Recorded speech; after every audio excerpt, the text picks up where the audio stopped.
Okay, welcome to another Orbiter 2010 video. And in this video, we are once again here with Dimitri to learn how to use IMFD. In all the previous videos, we were keeping things fairly simple, just going back and forth between the moon. But now we're going to learn a little bit about how to use interplanetary MFD to go to some of the other planets. In this example, at least, we're going to go to Mars. So we are here at Cape Canaveral in the Delta Glider. The date happens to be Sunday, November 3rd, 2013, which was actually last week. The real date for today is November 9th. So Dimitri, what do we need to do with IMFD to go to Mars? Okay, well, again, we're going to set a target intercept program. This time our target is going to be obviously Mars, and we will see how Interplanetary MFD finds a solution for that, and how to select which one is the best solution in order to get to the planet that we want. Okay, so we bring up interplanetary MFD. I'm not sure if it matters necessarily which side, but we'll go to menu, and then we wanted target intercept. Is that correct? Yes. Okay, and that's in the course program, and that's highlighted by default, so we'll hit set and then target Mars. And actually, I believe by doing this, we technically have a solution right here, and if we were really lazy, we could just use this solution. Yes, you can go ahead and fly this right away. Yeah. But of course you can set up to see if you can get a better solution. Actually, right now, November of this year, is when the launch windows to Mars start. Yeah, I as a matter think of we fact, have the launch. India just sent their first. Yes. Yeah. Okay. Now, Interplanetary MFT works this way. You set up the date that you want to leave the planet you are at, and you set the date that you want to arrive at the target planet, and it tries to figure out a solution. The delta V that it's going to need in order to get the spacecraft named Earth, this is what I call it, in order to get a spacecraft from this orbit to this orbit, to the blue line over here, and get to your target, this is the delta V, the OV, outward velocity, that you are going to use. And below that, the intercept velocity is your velocity relative to your target. Of course, this is as if you have a spacecraft over here and a spacecraft over here. This change when you want to make an eject burn or your velocity of the arrival. Okay, so do we want to start by adjusting the date that we're going to leave, or do we want to start by adjusting the date we're going to arrive? Well, here we have to make a choice, and we want to see if we want to make a journey for a minimum delta V or for a specific flight time. Okay. And this is completely up to us. Usually a normal journey to Mars takes about 8-9 months if we are going to use minimum delta V solution. But we can also use a specific flight time, let's say something about 6 months, and try to find the minimum delta V solutions for that one, whichever you want. Okay, well, let's go for the minimal delta V and see what we can come up with for saving the most fuel. Okay, so as you can see, we already have a solution right now. That's about, what, 276, 77 days. Yeah. It will take to fly this plan, and this is the cost.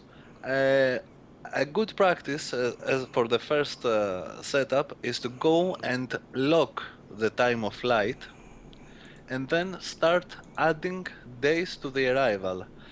Because the time of flight will be locked, it will also add as many days to the departure.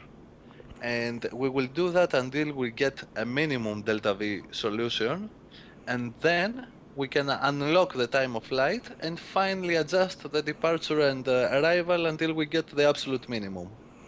Okay, so the solution that it found gives us a total flight time of about 277 days. So we come down here to the TOF unlock, and we'll toggle that to locked. And what we're telling Interplanetary MFD is that we want to see if we can get a little bit better solution for delta V but we want to keep the time frame, so we're going to stick with that 277 days, just at the start.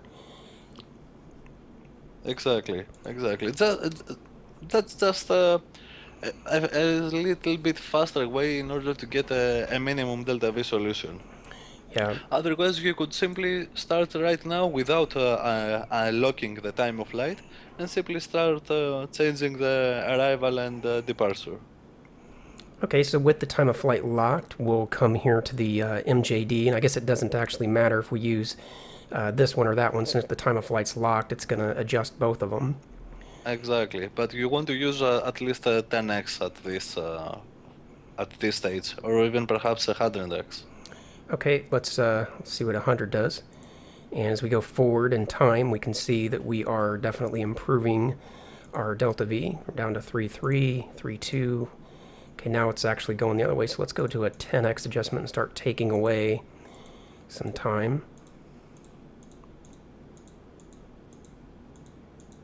And 3.22 was the lowest that I saw there. Let's go down to 1x. Yeah, 3.22 is as low as I'm seeing. Okay, now this, and I know this from experience, of course, someone who is not experienced with the unplanned MFD cannot know this, but for a minimum delta V solutions, you're usually somewhere around 2800, 2850. So this, to me, that I have experience with IMFD, looks like an expensive solution, and then I can explain why. You can see over here that you have a lot, this is the ejection inclination of the hypothetical orbit relative to the orbit of the Earth. And this basically means that we are using a lot of plane change right now in order to get to Mars.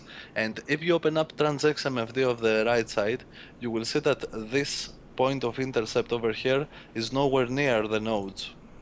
Okay, so we'll go transx on this side just for the sake of seeing things. We'll go escape, forward, then Mars, and then we'll put in a little bit of delta V just so we have information. And here we can see the line of nodes in transx, and we can see that where we're encountering Mars over here is obviously nowhere close to that white line that we're seeing over here. So that means that you need a lot of plane change, and that of course takes the total delta V up. And you can also tell it by looking at this number over here that you're using a lot of plane change. So to fix that, I'm guessing we could unlock the time of flight and maybe start working with the time to leave and or the time to arrive, and that might help our relative inclination. Yes. Okay, so let's go do that. Let's unlock the time of flight. And let's start by adjusting the arrival. So let's go to 10x and put in some plus. That's bringing the delta V down. But it's actually, as I do that, I can see I'm getting farther away from, the line of nodes over here for transx. So I'm...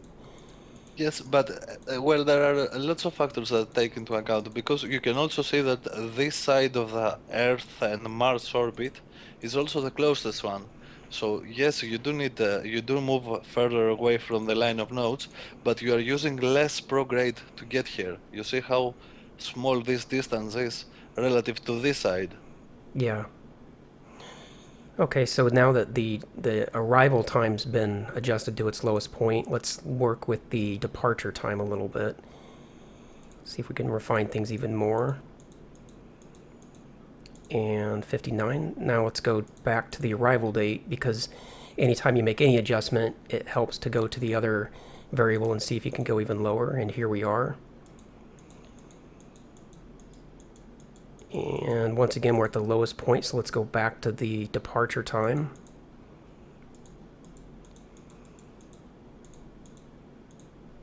About right there. And again, over to the arrival.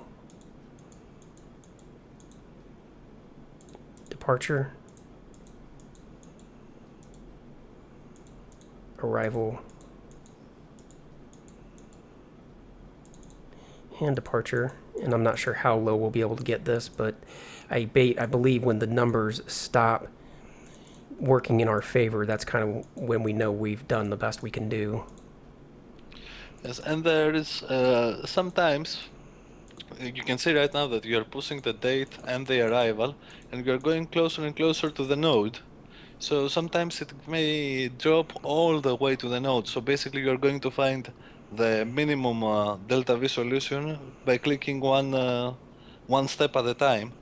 And sometimes you just have to say, you know what, I'm happy with this. This is how many days it's going to take. This is the delta V. I'm going to fly this plan. Yeah, yeah, you can kind of, at least for the sake of your own time, you can reach diminishing returns where saving 1 meter a second just isn't worth your own personal time in Exactly. the simulator anymore. And here I can see now, when I went from the arrival to the departure, no matter which variable I use, or rather, no matter which direction I go, it's not getting any better. So now that kind of means that we're at the lowest point. You can see with working with either one, we're not going to get any lower than that 2.968, which I guess is still about 200 meters higher than it should be. About 100 meters, 150 meters, something like that. But then the minimum solution, if we were going to arrive at a node, and probably this node, because this is the lowest delta V trajectory at this node. This node over here takes a little bit more. But okay, it's a pretty good plan, and we're not talking about a very big difference in the ejection burn. Yeah. Okay, so here then, once we know what we want to do, then typically the next step of the setup would be to figure out how to get into orbit. Exactly. This is going to tell us in what kind of orbit around the Earth we need to get, and then eject from that orbit. So first we're going to use the surface launch program and launch into the correct heading. Okay, and let's bring that up on this side so that we have our map over there. And we're bringing up surface launch because we're on the surface. And I'm guessing that we need to tie this to the... Yes. Yeah. We're going to need to share the information from the left. Yeah, we have no data over here, so let's go plus to surface launch. No, you had the data over here. You had course program, but you have not connected the two interplanetary IMFDs. Oh, that's correct. Okay, so I need to go menu, then page, then I need to share the left side with the right side. The left side has always got an ID of 0, so we do that. Then surface launch, and now we have data. Okay. So according to this... well, first we're going to have to set the date with the scenario editor to be close to this. Perhaps 1 day earlier. Okay. Yeah, that's right, because currently we're 56599, and we're not leaving for a little while. So let's bring up the scenario editor and set the date. We'll set it to 1 day before that. So 56645.177. And the reason that we want to set it 1 day ahead is because we want to, if possible, we would like to take off from Earth with a 90-degree heading, and we want to take off before this date as close. We want to take off as close to this date as we can with a 90-degree heading. If we're a little bit before it or a little bit after it, that's fine. But by setting the date to 1 day before, we can find out when the launch opportunities are leading up to this number, leading up to this date. We can find out if we have a 90-degree launch heading, before that point. And the surface launch program already tells you that you can launch at a 90-degree heading in 23,000 seconds. Of course, you get 2 chances to launch at to the best heading per day, so we can actually skip this one and go to the next. Yeah, so because basically we have a full day. Yeah, so basically over here, something that Transx doesn't have, that this is pretty nice, is IMFD here where it says heading 90. That's telling us that we can have a 90-degree heading from this launch site, from this latitude, and that's important to point out because there are some launch sites where you might not have a solution for a 90-degree heading. Luckily, we do. And we're going to have that solution in 23,000 seconds. Now, 23,000 seconds is about a quarter of a day, so there's a good chance that we can get to this one and then skip it and go to the next opportunity for a 90-degree heading and still be within our launch, still be within our launch time frame. Yeah, and even if we pass it by a few thousand seconds, it really doesn't make that much difference to the flight. Yeah. So we just want to get as close to the MJD as possible, but more importantly, to have that 90-degree heading. Okay, so let's warp time forward and go a little bit faster. Getting up to that 90-degree heading. Now we'll skip it, and now we're going to go around to the next time that we have that 90-degree heading.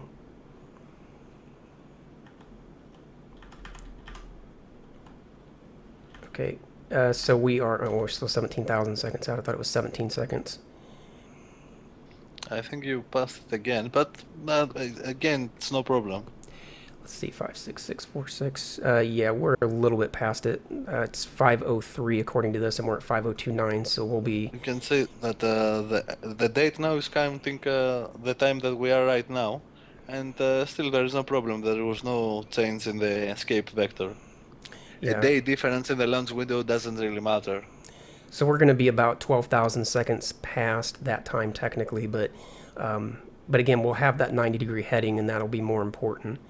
But if you, say, for example, had a 90-degree heading 100 seconds or 1,000 seconds prior to the MJD, that would be pretty much ideal. So let's get around. You want to get it as close as possible, but even if you do have up to a day difference, it doesn't really matter. Yeah, and it probably matters a little bit more for other planets than it does certain ones like Mercury, for example.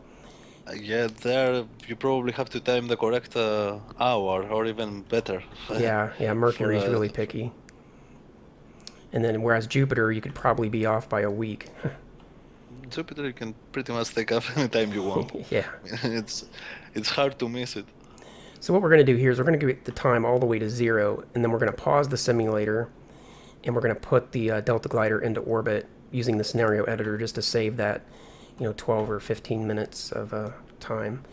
Okay, so let me get ready to pause here.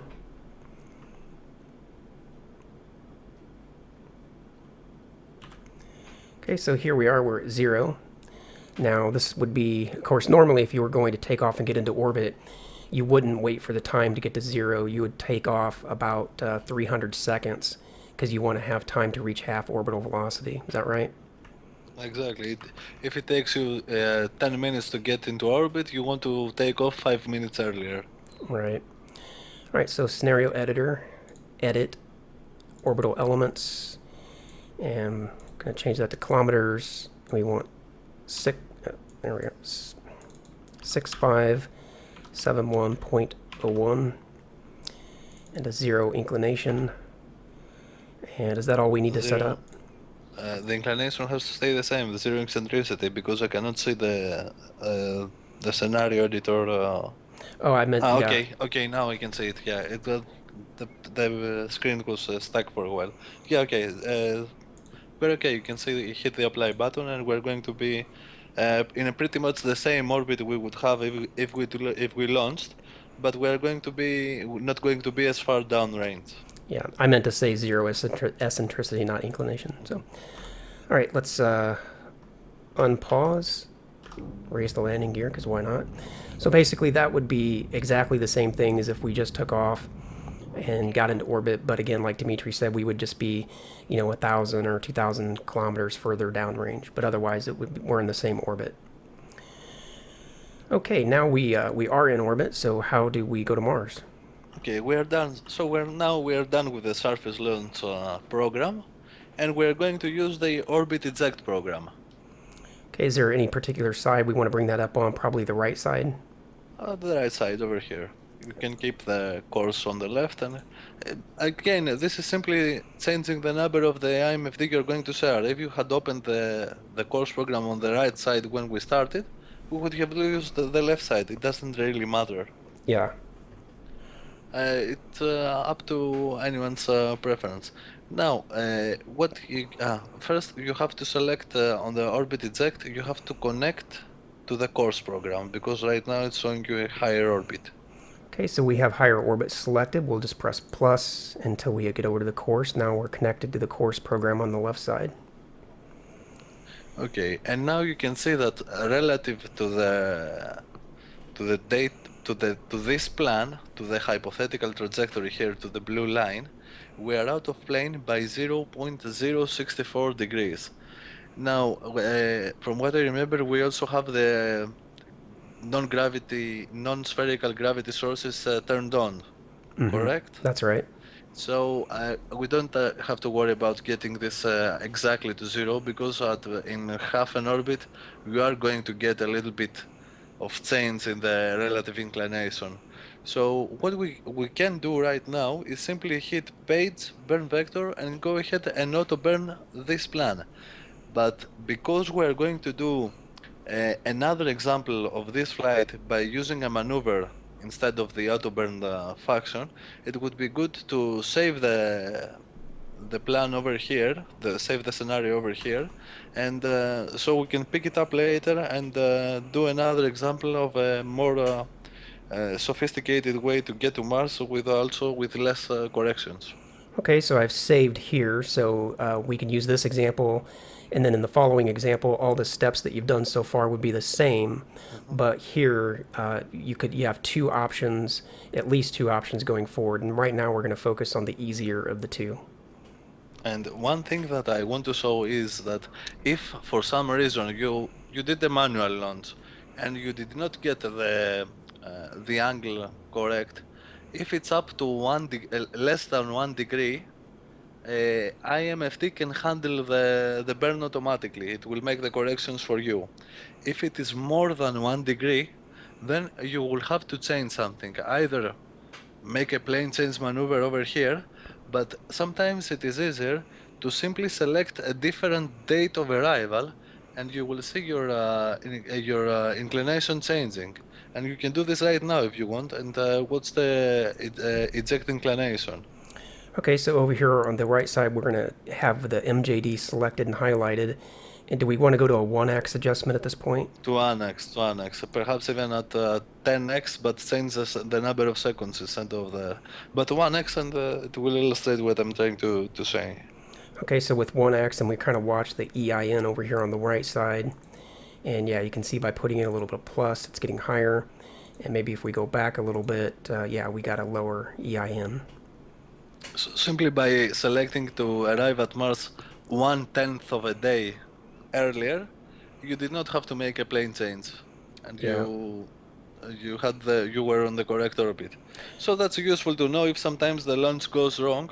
You don't have to scrap the whole scenario and start from the beginning. You can simply adjust your arrival by a couple of days, and you will get a pretty similar solution to what you had before. That's really good to know. And if I'm not mistaken, if you're out by more than 1 degree, does the EIN sort of warn you by changing to orange? Yes, it will change it to orange. You will see here that this will change it to orange. So you will also have a message here. I think it says a wrong inclination or something like that. Can we I adjust don't. the MJD on the left just to see that? Yeah. You can see that. Yeah, let's bump it forward a little bit, and then once we get above 1, actually, I guess it didn't change colors. Maybe if we go a little higher. I thought it did as well, because I remember seeing it. I thought. Yeah, I've seen that too. Yeah, but it might have been Perhaps some other situation. maybe it doesn't change because we already had the correct solution. Yeah. Okay, at any rate, let me get that back. Another useful feature that you can see here, if you want to keep exactly the same date of arrival and you want to make the plane change manually over here, this is very useful to know. You know when you are arriving at the node and how many meters per second you are going to need for the plane change. So this is PLC plane change. And also you know if it's going to be normal plus or normal minus by using the sign over here. Yeah, this is exactly the same way base sync works. When you're coming, it tells you PLC, it tells you which orientation to use, and it gives you this information as well. So for people that happen to be familiar with base sync, then this here should be very familiar to you. You can see the line of nodes here. Go ahead. It was also the same author, wasn't it? Harmonic is Yeah. made the basing. I must learn to use that MFD, but I've been doing everything with interplanetary MFD and TransX. I never really had to use anything else. The only other MFDs that I use are the aerobrake MFD, of course, and the burn time calculator. Yeah, there's more that base sync can do that I don't use it for. I just simply use it for its orbit predictions because it can predict out to 8 orbits in the future for base alignment, and I find it really useful for that. Otherwise, Yeah, that it can be pretty good. Yeah. it has like its own deorbit program, and I don't even know how to use that. So okay, so now we're pretty well set here. So I believe is there anything that we need to do, or do we just warp time forward to the eject point and You do the can auto burn? already press the auto burn button. You don't even have to. You can press the auto burn button now, and then time warp, and IMFT will take care of the burn. Okay, so we press the page again to switch between these variables over here on the right, then AB, and you can see that the weighting is going. So we can just time warp to 1,000, and it will slow down on time, and it will do the burn. So quite simple, really. I mean, if you really go through these steps, step 1, 2, 3, a very, very simple way to get to Mars. And coming up here on the burn, and we're already coming up on 30 minutes. Do you want to put the mid-course corrections into another video, or do you just want to kind of fit it into this one? Uh, yeah, perhaps it would be best to finish the burn and make another video for the corrections and arrival at Mars. Yeah, let's go ahead and do that. That way we don't have to rush through the next part, and we can still keep the videos down to around the 30-minute mark. Okay, so yeah, obviously IMFD is taking care of the burn for us, like it does, in all the other situations. And when it's done, then we would have and the other thing that's obviously really nice about IMFD is just the fact that it does orient the vessel for you and do the burn. I've actually read on orbiter forums, some people kind of get almost an elitist attitude, like, well, you should use IMFD because you have to orient the vessel. Well, I don't know about that. I think this way is a lot more realistic. But I do understand the idea of learning multiple methods to do the same thing, because overall you get a much better understanding of what's going on. Yeah, exactly. It's about using the MFT and understanding what's going on, or simply pressing the buttons and get to Mars. That's the difference. Because you see how simple it is. You target Mars, you don't care about if we could get pretty much the same method, or exactly the same method, and without even caring about the list delta V or the dates of arrival and that, and we will still get to Mars. But then it would be simply a click and get to Mars button. I mean, Yeah. I don't consider that to be flying or in orbiter. So you might as well use the scenario editor and land on Mars when you want. Yeah, there's definitely a balance there. It gets to a point where you're just pressing buttons in an order and you don't have any clue at all what's going on. I like the balance where I know what I'm doing, but then I basically tell the MFD to do this particular thing and then to do it on time. The only thing about TransX that I wish I could do differently is basically have it start and stop the burns at exactly the right time, and you can do that a little bit by using burn time calculator, but you're still off by a half a second one way or the other, and that can make a big difference in some cases. And then you got to fix things with translation. So okay, having said all that, let's go ahead and end this part here then, and we'll pick up in the next part, warp time forward, get out to Mars, do our mid-course corrections and such. Once again, thank you for watching. Please hit that like button down below. Leave a comment for Dimitri, letting him know that you appreciate all this great information here that we're getting. Because I've had at least a dozen or more requests in the last 6 or 8 months for people just begging me to make IMFD videos because they really want to know how to use it. And I just keep having to tell people, look, I'll get around to it when I can because I don't even know how to use it myself. So thanks again to Dimitri for helping us all out. Check for his YouTube channel down in the description below, and I will see you in the next video.